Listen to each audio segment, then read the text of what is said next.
Indonesia memasuki masa pemerintahan Orde Baru dimulai ketika terjadi peralihan kepemimpinan dari Presiden Soekarno kepada Presiden Soeharto. Tahun 1966, diberikannya surat perintah 11 Maret atau Super Semar dari Presiden Soekarno kepada Soeharto sebagai Panglima Militer untuk mengamankan kondisi negara yang saat itu sedang mengalami krisis politik dan ekonomi. Super Semar menandai sudah melemahnya kekuasaan Soekarno dan menguatnya kekuatan Soeharto. Pada akhir tahun 1968, Soeharto resmi diangkat menjadi presiden oleh MPRS.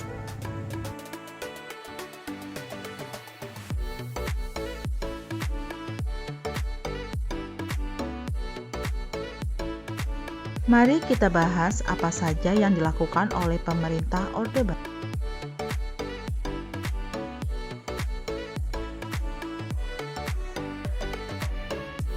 Hal pertama yang dilakukan oleh pemerintah Orde Baru adalah mengupayakan kestabilan di bidang politik dan ekonomi. Pada masa ini, pemerintah lebih membatasi aktivitas politik masyarakat, seperti kebebasan menyampaikan pendapat atau mengadakan kegiatan-kegiatan politik yang dianggap tidak sejalan dengan kepentingan pemerintah. Hal tersebut dilakukan untuk dapat menjaga kestabilan politik, sehingga pemerintah bisa leluasa mengembangkan bidang perekonomian untuk melanjutkan pembangunan nasional. Masa pemerintahan Orde Baru berlangsung selama kurang lebih 32 tahun, yaitu sejak 1966 sampai 1998. Selama masa tersebut, presiden secara berturut-turut dijabat oleh Soeharto, dengan didampingi seorang wakil presiden secara bergantian. Pemerintah Orde Baru mewarisi kondisi keterpurukan ekonomi yang parah.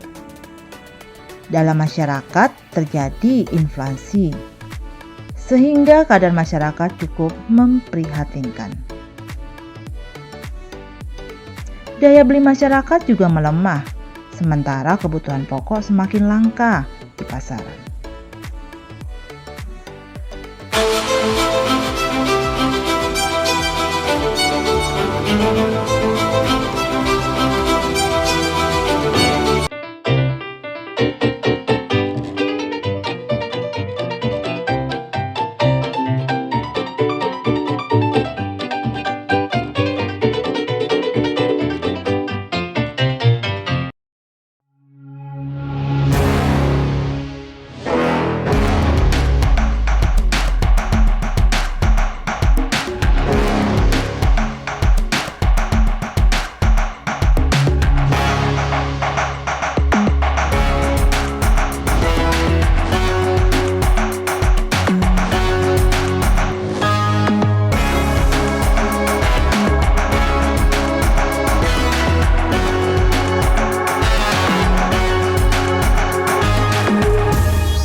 Inilah pesawat N250 mahakarya almarhum Presiden ketiga Indonesia, B.J. Habibie. Pesawat yang diberi nama Gatot Kaca ini menjadi tonggak sejarah pembuatan pesawat oleh anak bangsa. Dirintis sejak tahun 1986, butuh 9 tahun untuk mewujudkan mimpi Indonesia memiliki pesawat terbang sendiri. Dan momen bersejarah itu hadir pada bulan Agustus 1995, saat untuk pertama kalinya pesawat N250 mengangkasa secara resmi. Hal ini sekaligus menjadi kado ulang tahun kemerdekaan Indonesia yang ke-50 tahun. Tak hanya menjadi kebanggaan bangsa, N250 juga menjadi idola di beberapa airshow dunia. Salah satunya di Le Beau, Prancis, Airshow tahun 1997. Mengusung teknologi fly-by-wire, N250 Gatot Kaca menjadi pesawat penumpang paling canggih di masanya.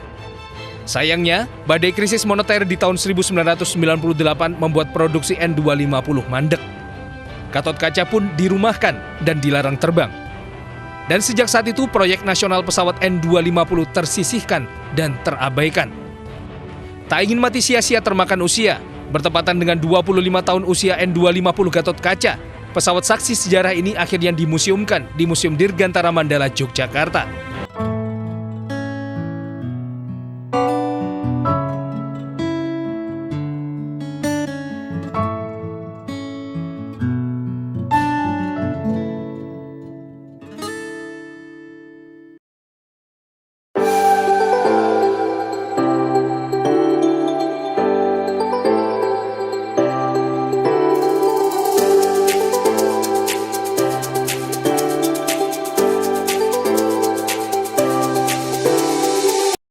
Saya memutuskan untuk menyatakan berhenti dari jabatan saya sebagai Presiden Republik Indonesia terhitung sejak saya bacakan pernyataan ini pada hari ini, Kamis 21 Mei 1998.